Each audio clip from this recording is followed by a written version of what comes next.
been said, or Obama has been described as a socialist who would bring such policies to life if elected. Yeah. Is that a reality? Some forces within the Democratic Party nationally, which are far to the left of the mainstream of America and most Americans, have had disproportionate influence on the Democratic Party today. They don't represent me. I don't think they represent the best hope for America, and so I worry about the influence. I'm talking about MoveOn.org, some of the left-wing bloggers. I worry about the influence that they would have in an Obama administration. Okay, thank you very much. Good question, sir. To a breach of peace. What was the earlier altercation you got involved with? That wasn't an altercation. What was it about? I was just interviewing Ron, and he didn't like the questions. This is not about poor Ronald or poor Crystal. This is about poor Haley. Haley's the child that's missing here. At approximately 6:44, Marion County Fire Rescue responded out to the Silver Spring Shores area to report a structure fire. What kind of compassion do you have? What kind of human Put the camera down, I'm telling you. Come on out the door. Excuse me? Come on out the door with your hands up. What's going on? Come on out the door with your hands up. I'll put a fucking hole right through your head. Come on out the door. Come on out the door.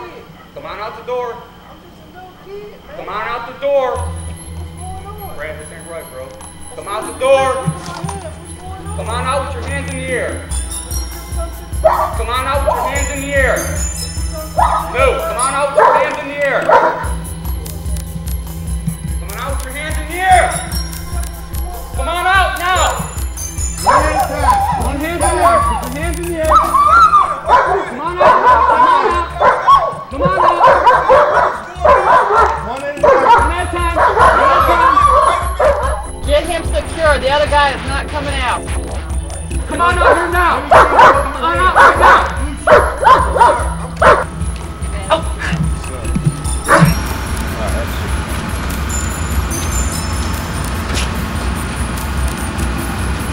My leg is messed up.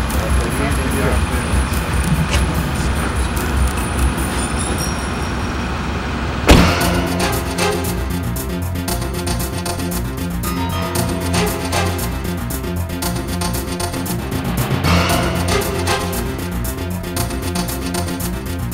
Well, I mean, but there is a comment. He's done all kinds of things. You posted naked pictures of celebrities.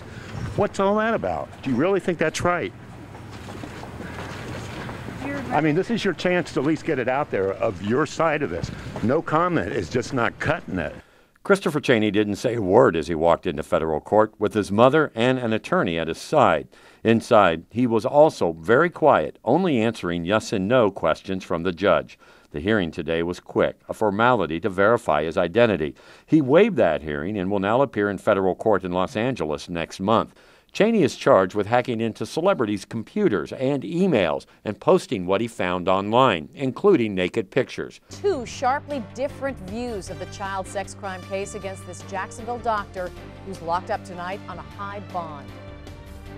Good evening. A legitimate medical massage or, quote, wicked, unchaste, sensual conduct toward a 15-year-old babysitter? The answer to that depends on whether you're listening to the prosecution or the defense talking about Dr. James Phillips. This Shands physician, who has been placed on leave, has now been charged with a lewd and lascivious act with a third minor. He was arrested on the first two charges last month.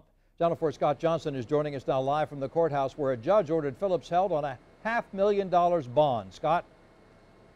Tom, she would not knock his bond down, even though that's what defense lawyers want, because you have three separate cases here. She said she thought he was a risk to the public. The latest claim, the latest allegation from a 15-year-old babysitter. Dr. James Phillips walked into court today to face another charge involving a young girl. This time he's accused of lewd and lascivious conduct with a minor. Prosecutors say Phillips gave his 15-year-old babysitter an inappropriate massage, and that is why he should go to jail. A 15-year-old girl who's being told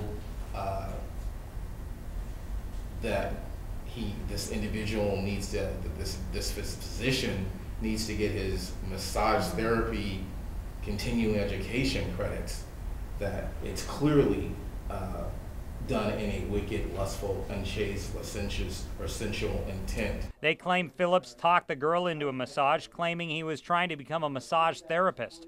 Phillips' attorney did admit the girl had to get completely naked for the massage, but his lawyer says she had a towel on and that he did nothing lewd or lascivious. This is very different than the other two accusations. How so? This was a legal medical massage. Phillips is also facing charges for lewd actions with other minors, including one under 12 years old. And when his face hit the news, the 15-year-old's mom started looking into the doctor and called police. Dr. Phillips is a pillar of the community. He's literally been involved with hundreds of individuals over years and years and years. And this new massage charge is the best they could come up with after blasting his picture all over the newspapers and all over the papers, all over the television for weeks. The best they can come up with is that he once gave some babysitter a massage. And defense attorneys saying that he likely can't afford the $500,000 bond to get out of jail. If he did, he's not allowed access to any of the alleged victims here or any minor under 18, male or female. We're live downtown at the courthouse. Scott Johnson, Channel 4, the local station. Scott, Dr. Phillips bonded out of jail after his previous arrest last month, and tonight he is in jail. Do you have any information on what might be going on with his family?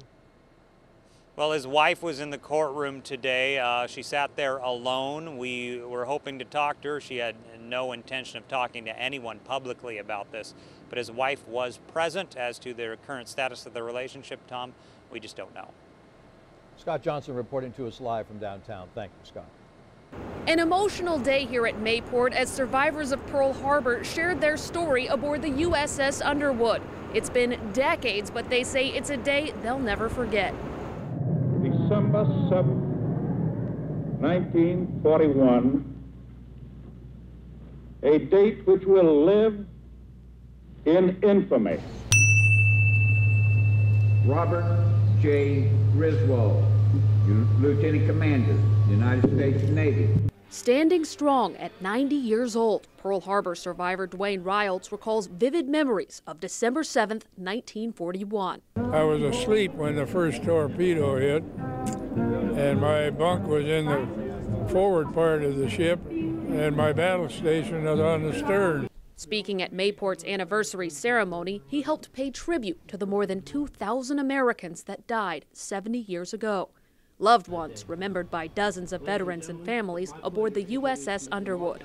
It's close to my heart, and it's just fun to come and see the Pearl Harbor guys that survived such a tremendous ordeal, and to see that they are still able to talk about it and live life to their capacity. Donning a Pearl Harbor hat, Edward Kamick still struggles to piece together the fateful day he endured decades ago, but hopes to pass along a message of strength, freedom, and unity. Just to be alert, because freedom is not cheap. You have to fight for it. Ready? Aim. Fire. After gunshots saluted past soldiers, flowers were thrown to sea as friends paid their condolences. Symbols that survivors like Chuck Ellis hope will resonate with generations to come. It's a memory of December 7th, and it just lives with you all year long. And we're here today to celebrate and to be with others. Survivors tell me it gets harder and harder to attend ceremonies on this anniversary, but they say they'll keep coming back year after year to keep the memories alive. Reporting from Mayport, Elizabeth K. Channel 4, the local station. The signs are here. This confirms the fact that gangbanging is here. And for a smaller community, just seeing those writings on the wall is reason enough to be prepared.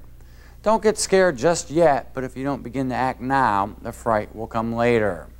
Hello, I'm Jim Segina, and we'll take you through a tour of what you'll see if you don't start taking the steps to stop what you might refer to as kid stuff. It's not. It's not just a big city problem anymore. There are the social implications in life which have led to the demise of the family unit, too many to explain here. Bigger cities just provide easy-to-see evidence in those regards. They're caught in the role of reacting to the problem. I'll be right back, officer, and I'll press charge.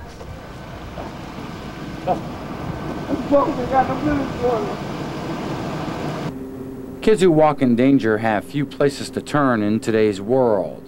Achieving academic success and a high-paying job is not even a dream to some of those who live off the streets.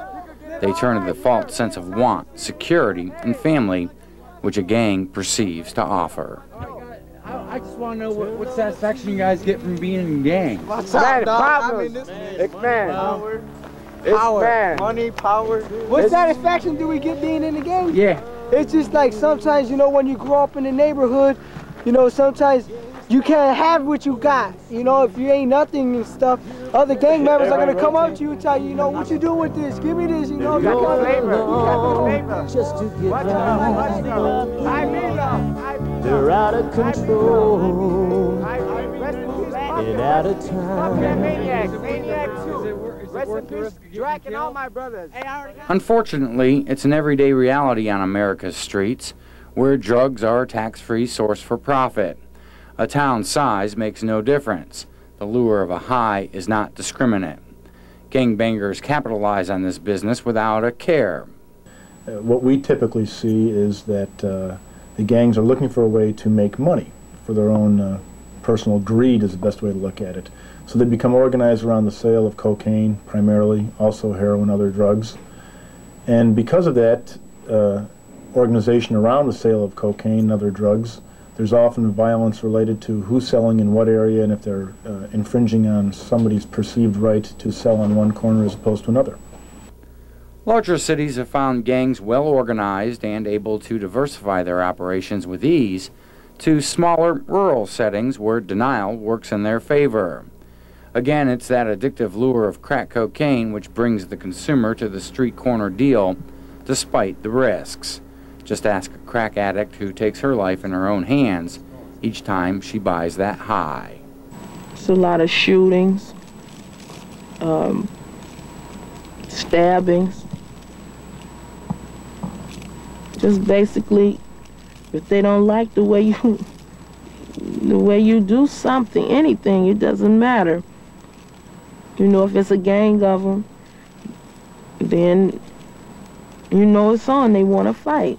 We see too many dope fiends, too many drug addicts, too many people, you know, doing wrong, and a lot of fighting, a lot of shooting, a lot of violence, a lot of killings. You know, it ain't even worth it. You know, it just stay in your crib. You know, it ain't even good to even come over here. Anything else you want to know? Amelia Earhart attempted her around-the-world flight from east to west. Never before, according to Larry French, has that expedition been attempted from north to south, at least until now. He hopes a single-engine open-cockpit biplane, like the one you're seeing here, will make history in its attempts to fly over both the North and the South Poles, all starting here in Huntsville. French says the unique aircraft design, combined with a powerful 450-horsepower engine, is the perfect choice to accomplish the expedition.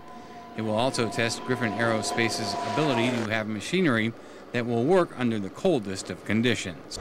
Our longest leg is over Antarctica, and we can't afford to have any kinds of engine faults over Antarctica because it's totally desolate. We're not even sure how we'd ever launch a rescue mission if we ever went down in the middle of Antarctica. This adventure is set to begin here in Huntsville, then on to South America, Australia, northern Russia, Canada, and back home again. But before anything happens, French and his group need sponsors for this event that he hopes will involve the entire community. We're going to have to set up some kind of operations center. In fact, I'm going to be talking about the Space Center and maybe getting some of the children involved at Space Camp involved in some of the operations work. But before the cart gets put before the horse, French hopes he can gather enough community sponsorship to fund the expedition and hopes to show that technology developed here in Alabama and the people of Alabama will participate in doing something that's never been done before. Jim Segina, Way 31 News. Come right, steer course 077. Come right, steer course 077. The biggest thing is they're going to get to see our sailors and see all the great things that they're doing. This is main engine room, lower level. This is 1 Bravo GTE. 800 yards to the turn. 800. It's really exciting to be on the ship and see all the families come out and support the sailors because they work so hard during the year. It's very seldom that we get to bring a ship downtown in Jacksonville. Just a super opportunity for the public to get to see what we do. Heads up! We're going to see a young generation of the future of the Navy. That's what they're going to see. A proponent of what we got to do, whatever comes, whenever it comes, if it comes, that how we sustain operations and how we protect our homeland. We're going to see the gentlemen of the crew. They will see the pride of the American side, which is the ship itself. It's a piece of hardware that, for its age, is in pristine condition. And they will see a commingling with the community that is will be second to none.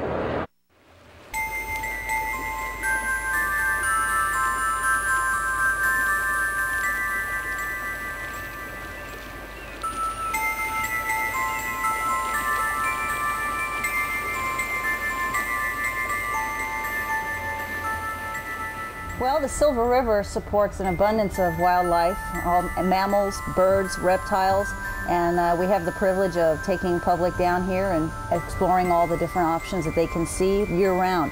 The Silver River is supporting all this wildlife from one of the main springs, the largest. That's the Silver Spring, right here at the heart of the Glass Bottom Boat Dock at Silver Springs.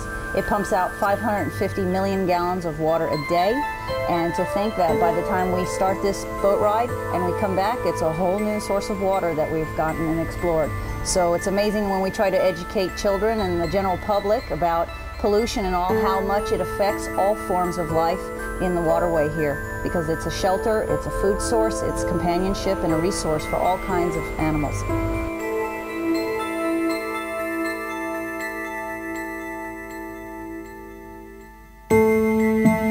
Celebrating 125 years of the existence of the glass bottom boats, and Silver Springs is proud to display that in our new renovation of all of them. And so you can see all kinds of wildlife, not only on the banks beside the boat, but below the boat you'll see an abundance of fish life as well and plant life.